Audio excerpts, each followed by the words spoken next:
Hello and welcome.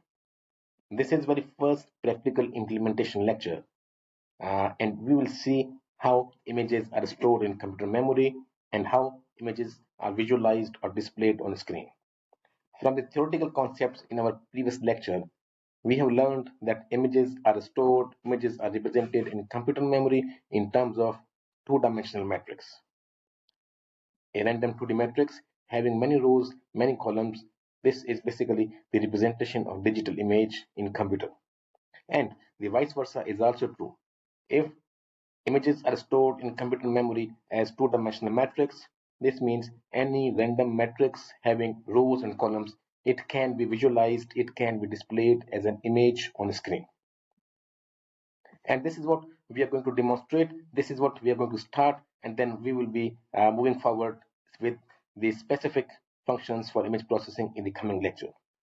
Just to get going, let us start with this MATLAB implementation, and let's define any random matrix. Maybe this can be named as A, X, Y, whatever, Y2 here.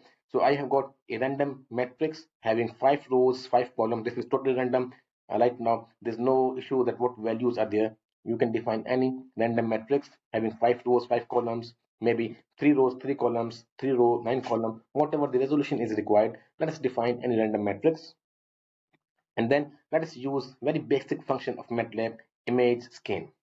IMAGE image scan, and I'm going to display this particular matrix as an image. Just to validate the concept that if images are stored in computer memory as 2D matrices, then whether is it possible to represent, to visualize any random matrix as an image. So what I'm going to do is I'm going to use image scan function, and I'm going to do evaluation. And yes, apparently this is something this is something image representation of that random matrix. Just in order to make sense out of this, let me add an additional function. This is color bar. What does it represents? And now we can see, yes, the image, the random matrix which is being displayed as an image, it is basically being visualized on screen in an encoded function. Depending upon the current value of any random pixel, 25, 207, 180, depending upon the current value of the pixel, the brightness is being adjusted. All low values, all all pixels having low intensity values, these are being represented in dark shade. If you can see, this dark blue, this is dark blue, and this dark blue comes in this region. And all pixels having high intensity value, these are being represented using brightness or highly bright shade. Maybe there's some pixel having intensity value 250. This is basically last row, second last column, 250. And yes, this is being displayed in totally bright yellow color. So now what we can learn from here is that any random matrix can be displayed as an image on screen, and the coefficient value of a particular pixel, this will be basically like mapped into the brightness. The higher the intensity value, the higher the pixel value is, the more brighter it will appear on the screen. The lower the intensity value is, the lower the pixel value is, the darker it will appear on screen. So right now, whatever matrix I've defined and I have represented this as an image on screen, I can change display mapping. I can decide customized color combination as well. And let me use another color map. I'm going to use a new command of MATLAB. This is color map. And I do have many predefined color maps. One is gray. And if I'm going to apply this gray color map, now you can see. But still, this validates the concept. The higher the intensity value of a particular pixel, the brighter it will appear on the screen. Lower the intensity value of a particular pixel, the darker it will appear on screen. Yes, I do have some more colors, some more color maps. I can use this jet. I can use another color map one by one. Yes, I can use one more color map. So this is basically the implementation of different color maps. But what I'm doing again and again is the same 2D matrix is being displayed, being visualized as an image on a screen. This is not necessary all the times that I need to use some predefined color maps. Rather than I can build, I can design, I can implement, I can come up with my own customized color maps. And let me use a new matrix. Let me define a new matrix. and let us name anything randomly. I'm going to use it. I'm going to name it as CM. Maybe CM stands for color map, but this is not a keyword. You can use anything. What I need to do is I need to define a new matrix having n rows and 3 columns each. And basically this n, this represents number of colors we want to have, number of colors we want to implement. Basically, we can define new color by using combination of RGB, and all these values, these will be in between 0 and 1. So if I'm going to define a new matrix, let me say this is CM, and I'm going to implement this. In order to make you understand, I'm going to print this CM. I have defined this matrix, and very first color, this is 0 0 0 RGB 0 0 0. Basically it will represent black color, 1 0 0 red, blue, green, and finally white. So right now I have defined only 5 colors, and now I'm going to display the same image using my own customized color map, which will use only 5 possible colors. How this can be done? Let me implement this color map and I can show you. Yes, when this is the case, so only 5 different color maps are allowed. Therefore, whatever the pixel values are, whatever the current values are, all these values are being mapped. These have been encoded, that maybe 0 to 50 will be represented using one allowed color, black, then next red, next green, next blue, next white. So in total, whatever information is present, whatever we want to display on screen, this will be displayed using only 5 colors. Similarly, if I want to go, just for the sake of experimentation, if I want to display, if I want to implement only 2 colors, I want to use a binary color map. It can be very easy. This time I'm going to define only 2 rows, and I'm going to do implementation. It will convert the image into binary. Yes. So certain range, maybe from 0 to 120, 125, everything, all those pixels which will have intensity values from 0 to 127, they will appear black on screen, and all those pixels having intensity values 125, 126 onwards to 250, whatever the maximum range is, this will be displayed in white color. This is what you can map again and again, and you will see this particular matrix, a random matrix which we defined at beginning. This is being perfectly represented and visualized on screen. Now, although we have validated that any random matrix can be displayed as an image on screen, now let's read some natural image. Let us read some existing image from screen. Maybe I'm going to use this coins image. This is predefined image present in MATLAB. You may use your own image, anything. It will work all the times. So let us read image using function imRead. You need to provide complete path C, ABC, whatever. But this coins.png, this is default included in the path. Therefore, img, and I'm going to display this, and I'm going to represent this image. So here it is. Now let me show you once again. So this is one default image present in MATLAB, and I have visualized this image by using function imShow.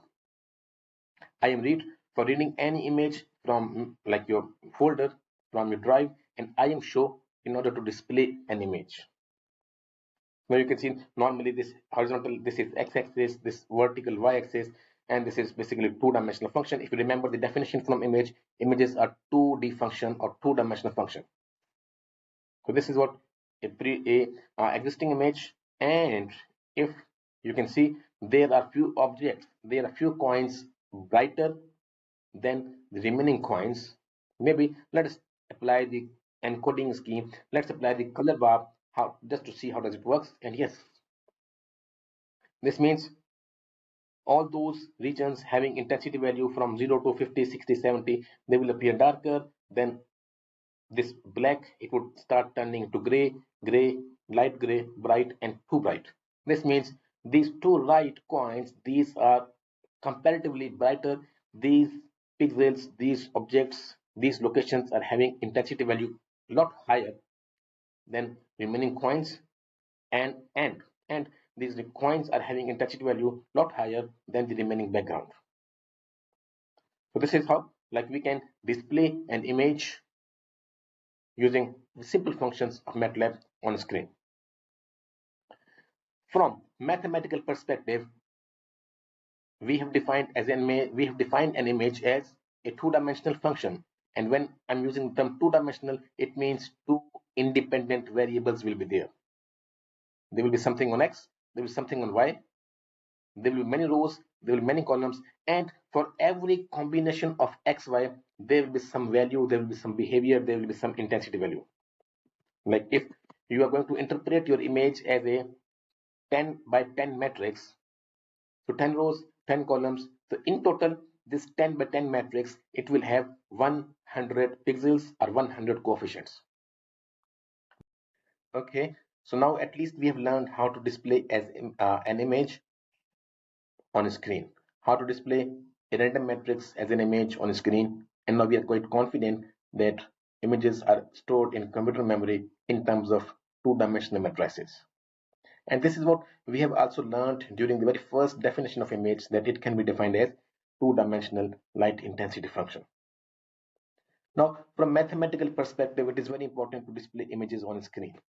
In order to understand the mathematical context, first let us create a very simple one-dimensional function, and let's plot this one-dimensional function on the screen. It is very important to understand the dimensional term because it refers to actually the number of independent variables involved in the mathematical representation. One-dimensional function, it may be represented as f of x, it may be defined as f of y, whatever f of t, but generally, but like one thing very just to understand is that it will include only one independent variable, f of x or f of t or f of y. There will be one independent variable, and we will keep on changing the values of that particular independent variable, and as a result the response or the behavior, it will keep on changing. Let us recall very simple function we have learned many times, and that is sine. Sinusoidal representation, sinusoidal wave, or sine wave. So let's create a time vector. T starts from 0 and it goes up to 2 pi, and we are going to define mathematically, we are going to define this function as y is equal to sine of t, because this contains only one independent variable, therefore it is for sure this is one dimensional representation. And now let us represent, or let us draw, let us plot this function on screen, and this is what we do expect. So you must have seen this function, sine wave or sine function, so many times in different courses, but this is, I have drawn this just to remind you that this sine function is basically a one-dimensional function. There is one independent axis involved. This is independent axis x. There is one independent axis x.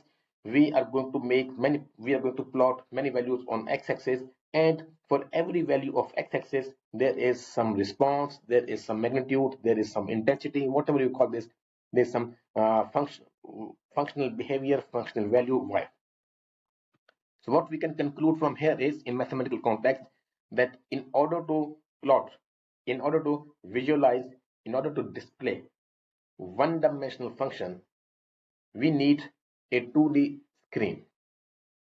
In order to plot a one-dimensional mathematical function, we need to have 2D screen. This x-axis is required to draw the independent variable, whereas the next one, or y-axis, this is required to record, to draw, to plot the response.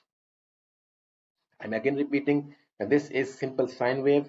Although this is drawn, although it is plotted on a 2D screen, but do remember the simple sine wave, this is one-dimensional function, and it has been plotted on 2D screen just to make sure that we should be able to plot and visualize the behavior of the response.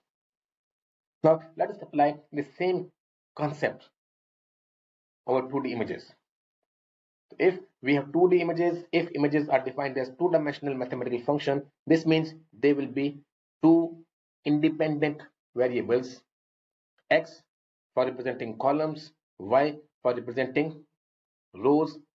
There will be many rows, many columns, and as a result, for every possible combination of that row column, we need to have some response. We will have some response, we will have some value. How? Let's do this plotting.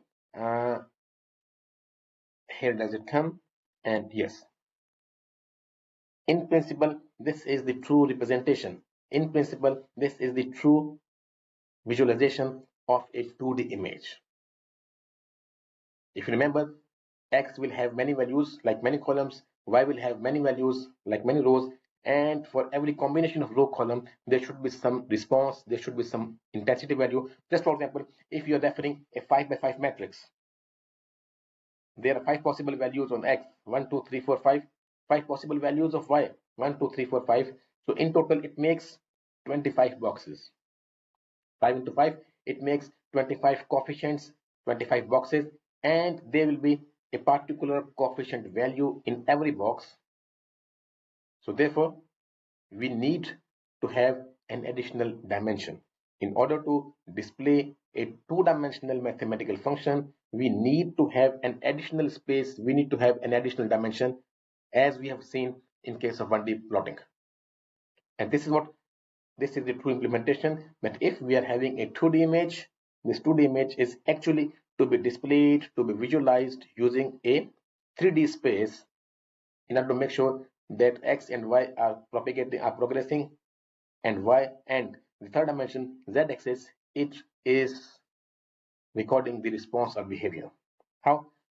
It will be more easy for you to understand when I will do this rotation and and and here this is. Now you can see this is exactly the same image. However, a sort of color coding or color mapping has been applied. We do have something on x-axis, we do have something on y-axis. Basically this x and y propagation, this represents the 2D matrix representation, and every single coefficient, this is being represented, this is being visualized, or this is being displayed in terms of color coding, in terms of color. The all those pixels, all those locations where there is high intensity value, these are being displayed in bright colors. For instance, here we can see column 255, row 113. This does have the coefficient value of Z, that is 245. This is appearing actually in bright yellow color. In contrast, this particular coin, something over here, column 98, row 97, this is comparatively appearing darker in contrast with yellow, and the intensity value or the coefficient value of the matrix element, this is 111. And something what we normally do interpret as an background, maybe column 195, row 219.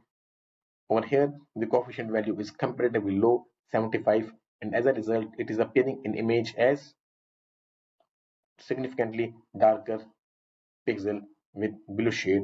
And we can see from the right color bar, the respective appearances can be mapped into intensity values. So, in principle, 2D image should be displayed using 3D space. However, in order to make things easy to understand, the third dimension is not used commonly, rather than the color coding or color mapping is implemented. And as a result, we can make sense out of this 2D image displayed on 2D screen. Please do not forget, I'm repeating again, that in principle, 1D function was displayed on a 2D screen, and 2D function should be visualized using 3D screen, but using this color coding and color mapping concept, we can display 2D mathematical function, that is image, on a 2D screen. And finally, one more thing which I want to demonstrate is, as we have learned so far, that images are actually represented in terms of 2D matrices having many rows, many columns, and every column row combination is treated as one particular picture element or pixel or one matrix element. If I can show you by doing some zoom operation, yes, I have drawn the grid lines. I have drawn these 2D graphing lines basically in order to separate out every single row and column.